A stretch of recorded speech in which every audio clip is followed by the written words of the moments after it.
నమస్కారం. సుప్రభాత గంటారావానికి స్వాగతం. ముందుగా ప్రధానాంశాలు. ప్రభుత్వ ప్రైవేటు హాస్టళ్లను కలెక్టర్లు తనిఖీ చేయాలి. అనకాపల్లి దురదృష్ట ఘటనతో చంద్రబాబు ఆదేశం.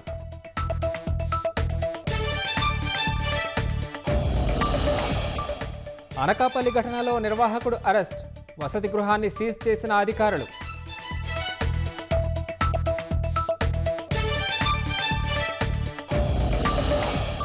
పోలవరానికి కీలకంగా మారిన కొత్త డిపిఆర్ ఆమోదం. కేంద్ర కేబినెట్ పచ్చజెండా తర్వాతే నిధులు రాక.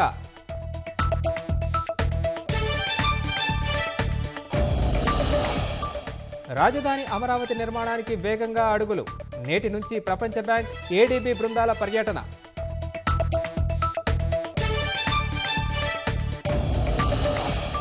వైద్య సిబ్బంది రక్షణ కోసం కేంద్రం కీలక నిర్ణయాలు. రాత్రి విధుల్లో ఉండే మహిళా వైద్యులకు ఎస్కార్ట్ అందించాలని సూచన.